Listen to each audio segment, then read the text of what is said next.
So comment అనేది thumbnail పెట్టాను, already మీరు చూసే ఉంటారు. కామెంట్ మళ్ళీ ఒకసారి చదువుతాను, వినండి. మీరంతా కష్టపడి జాబులు కొడతారు అంటే ఇది ఎవరికి ప్రశ్న వేస్తున్నాడు అంటే ఒక ఐఏఎస్ ఆఫీసర్కి వేస్తున్నాడు. బట్ దేశంలో రియల్ చేంజెస్ ఏమి తీసుకొస్తున్నారు మీరు? సో సింపుల్, మీకు చాలా పవర్ ఉంటుంది బట్ ఏమీ యూజ్ లేదు. జాబ్ కోసమే అయితే అసలు ఎందుకు ఐఏఎస్ ఐపీఎస్ అవ్వాలి అనేది నాకు అర్థం కాదంటున్నాడు అతను. మీరు క్రియేట్ చేసిన ఇంపాక్ట్ లాస్ట్ 40 to 50 years మధ్య ఏమీ లేదు అని ఇతను చెప్తున్నాడు. సో ఇతను చెప్పిన దాంట్లో నిజమెంత ఉంది అనేది నేను ఒకసారి మాట్లాడతాను. జస్ట్ నా వ్యూస్ మాత్రమే ఎక్స్ప్రెస్ చేస్తాను. ఇక్కడ విషయం ఏంటంటే, ఇక్కడ చూడండి, ఒక ఐఏఎస్ ఆఫీసర్ అవ్వడానికి మినిమం అట్లీస్ట్ 3-4 years పెడతారు, ఇంకా ఎక్కువ కూడా పెడతారు. సో ఇక్కడ మీరు ఒక ప్రశ్న సరిగ్గా అబ్జర్వ్ చేస్తే, వీళ్ళు ఎవరి కోసం అవుతారు ఐఏఎస్?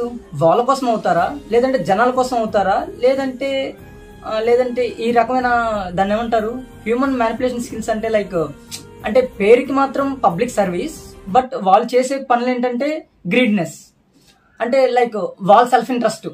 ఒకసారి అబ్జర్వ్ చేసుకుందాము, ముగ్గురిని తీసుకుందాం. ముగ్గురు అంటే ఒకటి పీపుల్, పొలిటీషియన్, ఐఏఎస్ ఆఫీసరు. ఈ ముగ్గురులో ఎవరికి ఎక్కువ పవర్ ఉంటుందో మీరు కామెంట్ చేయండి. ఒకసారి పాజ్ చేసి ఒక్క సెకండ్ కామెంట్ చేయండి ఇప్పుడే, అర్జెంట్గా వెళ్ళి. సో నా పాయింట్ ఆఫ్ వ్యూలో పవర్ ఎక్కువ ఎవరికి ఉంటుందంటే నేను చెప్తాను చూడండి. అందరూ చాలా మంది అంటుంటారు పవర్ ఎక్కువగా పొలిటీషియన్స్కి ఉందంటారు, లేదంటే ఐఏఎస్ ఆఫీసర్ ఉందంటారు. బట్ నా థాట్ ఎలా ఉందంటే, పవర్ అనేది ఎవరి చేతిలోనే ఉండదు, ఓన్లీ పీపుల్స్ చేతిలోనే ఉంటుంది. బికాస్ ఇన్ ద డెమోక్రసీలో మనకి పీపుల్ అనేది మెయిన్ అనమాట. అలాంటిది జనరల్గా మనకి ఏం జరుగుద్దంటే, మీరు అనుకున్నట్టు లేదంటే అందరూ అనుకుంటున్నట్టు పవర్ అనేది పొలిటీషియన్స్ దగ్గర, ఐఏఎస్ ఆఫీసర్ దగ్గర ఉందనుకుంటున్నారు. ఎగ్జాక్ట్గా ఈ కామెంట్లో కూడా అలాగే కనపడింది నాకు. బట్ పవర్ అనేది పీపుల్ దగ్గర ఉంటుంది. సో మనోళ్ళు సరిగ్గా ఎన్నుకోవడం చేత కాదు. దట్టు ఇక్కడ విషయం ఏంటంటే, ప్రతి ఒక్కళ్ళు ఇక్కడ పీపుల్స్లో కూడా సెల్ఫ్ ఇంట్రెస్ట్ ఎంత ఉంటుందంటే అంత ఉంటుంది అనమాట. సెల్ఫ్ ఇంట్రెస్ట్, సెల్ఫ్ గెయిన్ అనమాట. ఫర్ ఎగ్జాంపుల్, ఇప్పుడు ఒక పొలిటీషియన్ కింద ఎంతో మంది కార్యకర్తలు ఉంటారు, ఒక ఎమ్మెల్యే కింద, ఎంపీ కింద. వీళ్ళంతా ఏం చేస్తారు, వాళ్ళ సెల్ఫ్ ఇంట్రెస్ట్ కోసం, వాళ్ళు చూసుకోవడం కోసం వీళ్ళు ప్రమోట్ చేస్తారనమాట. అంటే అతని ఐడియాస్, ఏదైతే ఉందో అతని దగ్గర లంచాలు తీసుకోవడం కానీ, అంటే పనులు చేయించుకుంటారు ఆ ఎమ్మెల్యే వీళ్ళతో, ఆ కార్యకర్తలు. ఈ కార్యకర్తలు ఒక ఊర్లో కానీ ఏదైనా ఆ టౌన్లో కానీ దాన్ని సాటింపేస్తారనమాట.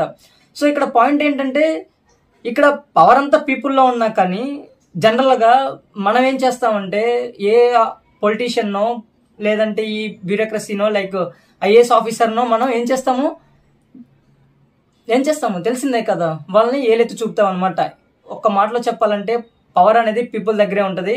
ఇక్కడ రకరకాల చేతులు మారుతుంటాయి ఈ పీపుల్స్ మధ్య. ఒక ఐఏఎస్ ఆఫీసర్ అయిన తర్వాత జనరల్గా అతనేం కోరుకుంటాడంటే, అతని సెల్ఫ్ ఇంట్రెస్ట్ అతనివి అవే చేసుకుంటాడు.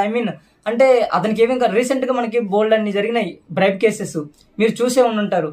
మీరు అబ్జర్వ్ చేస్తే వాళ్ళ సెల్ఫ్ ఇంట్రెస్ట్, సెల్ఫ్ గెయిన్స్ చూసుకున్నారే తప్ప పబ్లిక్ పనికొచ్చాయి ఒక్కడ కూడా చేయరు అనమాట వాళ్ళు. ఈవెన్ దో పొలిటీషియన్స్, మీరు అనుకుంటున్నారేమో పొలిటీషియన్స్ అది చేశారు, ఇది చేశారు, మంచి చేశారు, చెడు చేశారు. There is no such things. అసలు మంచి చెడు అనేది అసలు లేవు. ఒక మాటలో చెప్పాలంటే నా దృష్టిలో అయితే మంచి చెడులు కాదు, వాళ్ళ సెల్ఫ్ ఇంట్రెస్ట్ కోసం వాళ్ళు మంచి చెడు అని క్రియేట్ చేస్తారు. అర్థమైందా? ఇప్పుడు నాకున్న మంచి అనేది పక్కన నేను ఇప్పుడు రూలింగ్ పార్టీలో ఉన్నవాడికి నాకు మంచి అనిపిస్తే, అపోజిషన్ పార్టీస్ వాడికి అది చెడు అనిపిస్తుంది. So there is no such good thing or bad thing. People should also realise this. జనరల్గా మన వాళ్ళు ఏమీ రియలైజ్ అవ్వరు, బట్ పక్కన అంటే బ్యూరోక్రసీని ఇంకెవరినో క్రిటిసైజ్ చేస్తారు. సో ఇంకొక విషయం ఏంటంటే, మనకి ఐఏఎస్ ఆఫీసర్స్, ఐపీఎస్ ఆఫీసర్స్ వాళ్ళకి కావాల్సింది కూడా సింపుల్. వాళ్ళకు కూడా ఏం కావాలంటే ఒక బిజినెస్ కావాలి, ఒక రకమైన నెక్సెస్, అది ఉంటేనే వాళ్ళకి పని అవుద్ది. అంతే తప్ప మన కోసం ఏదో చేస్తారని వాళ్ళు ఐఏఎస్ ఆఫీసర్ అవ్వరు, ఇంకేదో చేస్తారని వాళ్ళు ఐఏఎస్ ఆఫీసర్ అవ్వరు. సో నా సైడ్ పక్కా పెట్టండి, నువ్వు చూస్తున్నావు యాస్పిరెంట్గా, నీ సైడ్ పక్కా పెట్టు. మనం అవుతాము అవ్వము అనేది దేవుడు ఎరుగు, అది తర్వాత విషయం. మనం కష్టపడతాము, చదువుతాము, అయితే మంచి చేస్తాము, అవ్వకపోతే వేరే దారి చూసుకుంటాము, అది కంప్లీట్ డిఫరెంట్. నేనేం మాట్లాడుతుంటే, ప్రజెంట్ ఉన్న సిచ్యువేషన్ ఏంటంటే, మనం ఒక ఐఏఎస్ ఆఫీసర్ని, ఒక ఐపీఎస్ ఆఫీసర్ని, ఒక పొలిటీషియన్ బ్లేమ్ చేసినంత ఇదిగా మనం అంటే ఆ పవర్ ఇచ్చిన పీపుల్ని బ్లేమ్ చేయమన్నమాట. జనాలే ఇలా చేశారు అనే విషయం ప్రతి ఒక్కళ్ళు ప్రశ్న వేస్తే ఎంతో బాగుంటుంది అనమాట. కానీ మనోళ్ళు ఫుల్గా ఎక్కడున్నారంటే, బ్యానర్లు ఇక్కడ ఈ కట్టేసుకొని, దాన్ని ఏమంటారు, బ్యాడ్జీలు కట్టేసుకొని సినిమా థియేటర్ల దగ్గర లేదంటే ఇంకెక్కడో ఉంటారు. వాళ్ళు కూడా ఏం చేస్తారంటే ఈవెన్ దో ఏమీ తెలియదు, వాళ్ళు కూడా ఒక ఐపీఎస్ ఆఫీసర్ని ఐఏఎస్ ఆఫీసర్ని బ్లేమ్ చేస్తారు, ఒక పొలిటీషియన్ బ్లేమ్ చేస్తారు. అరే ఒక పొలిటీషియన్స్కి ఉన్న కన్నింగ్నెస్ మనకున్నంటే మన లైఫ్లో ఎప్పుడో బాగుపడతాం. ఒక ఐఏఎస్ ఆఫీసర్కి ఉన్న క్వాలిటీస్ మనకుంటే మనం ఎప్పుడో బాగుపడతాం. మనం దాని దగ్గర ఎందుకు చిందులేస్తాం చెప్పు? మనీ వేస్ట్ చేసి మూవీస్ దగ్గర లేదంటే ఇంకేదో సమ్ చిల్ చేయడానికో వాటికి ఎందుకు మనీ చేస్తాం మనం? సో ఎవరి స్ట్రాటజీస్ వాడి ఎవరి స్కిల్స్ వాడి. పొలిటీషియన్స్ కొన్ని మ్యానిపులేషన్ స్కిల్స్ కన్నింగ్ స్కిల్స్ వాళ్ళకు ఉంటాయి. ఐఏఎస్ ఆఫీసర్ దగ్గర బోల్డ్ అని బ్యూరోక్రసీ క్యారెక్టర్స్ ఉంటాయి. So they have enough knowledge, చాలా నాలెడ్జ్ ఉంటుంది. వాళ్ళు ఒక రకమైన మామూలు కాదు వాళ్ళు. సో వాళ్ళు మనం ఎప్పుడు బ్లేమ్ చేయకూడదు. మనం ఎప్పుడు అంటే నేనేం తెలుసుకున్నానంటే we should not blame either politicians or the bureaucracy or any higher authority. We should blame people. మనం పీపుల్ని బ్లేమ్ చేస్తే people should realise who will elect, who needs that such position, such higher position అనేది వాళ్ళు తెలుసుకుంటారు. But ఇవన్నీ ఏమి ఉండవు అనమాట ఇక్కడ. So that is the whole point. మీ వ్యూస్ అనేది కామెంట్స్లో టైప్ చేయండి. ఇలా వ్యూస్ ఎక్స్ప్రెస్ చేసుకుందాము. మీరు కూడా కామెంట్లో వ్యూస్ చెప్పండి బెటర్. ఎందుకంటే మనం పర్స్పెక్టివ్స్ డెవలప్ చేసుకోవాలి. ఐఏఎస్ ఆఫీసర్ అవ్వటం ఇవన్నీ తర్వాత విషయాలు. నా దృష్టికి వచ్చేసరికి నేను చాలా తర్వాత రిలీజ్ అయ్యాను.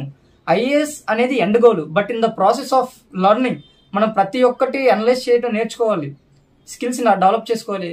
That is the my whole point to do this video. అంటే నా స్కిల్స్ ఇంప్రూవ్ చేసుకోవడం కోసం, దట్టు మీ స్కిల్స్ కూడా ఏమైనా ఉంటే కామెంట్ సెక్షన్లో మీ పర్స్పెక్టివ్స్ తీయండి. పాజిటివ్స్ ఏంటి, నెగిటివ్స్ ఏంటి, కాన్సిక్వెన్స్ ఏంటి, అవి కూడా తీయండి.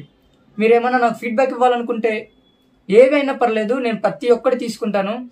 నేను ఇంకా బెటర్గా ఎలాంటి వీడియో చేయాలి, ఏ వీడియో చేయాలి, యూపీఎస్సీ రిలేటెడా లేదంటే ఇలాంటివి ఏమైనా డిస్కస్ చేయాలా, ప్రతిదీ నేను డిస్కస్ చేస్తాను.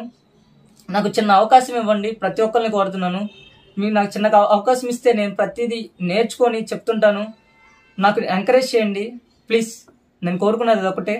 మీకు ఇంకా ఏమైనా డౌట్స్ ఉంటే కామెంట్ సెక్షన్లో అడగండి. మీరు ప్రతి ఒకటే చెప్తున్నాను, ప్రతి ఒక్కటి స్కిల్లే. ఇక్కడ ఈ కాంపిటేటివ్ వరల్డ్లో సర్వైవ్ అవ్వాలంటే స్కిల్స్ అనేది చాలా అవసరము. మనలాంటోడు ఇప్పుడు నాలాంటోడు ఇప్పుడు ఎవరైతే నా వీడియో చూస్తున్నారో వాళ్ళ స్కిల్స్ ఏంటో నాకు ఈజీగా తెలిసిపోద్ది. బట్ నేను మళ్ళీ చెప్తున్నాను, మళ్ళీ ఏలైతే చూపుతున్నాను, నీ దగ్గర స్కిల్స్ లేవు చెప్తున్నాను బ్రదర్, మీ దగ్గర స్కిల్స్ లేవు. So try to improve them. అది ఏ విధంగా అయినా పర్లేదు. నేనంటే ఇలా యూట్యూబ్ యూజ్ చేసుకుని నా స్కిల్స్ ఇంప్రూవ్ చేసుకుంటాను. నువ్వు ఏ విధంగా యూటిలైజ్ చేసుకుంటో ఏదో ఒక ప్లాట్ఫామ్ తీసుకో, స్కిల్స్ ఇంప్రూవ్మెంట్ చేసుకో. That's the whole thing. Thank you so much for watching.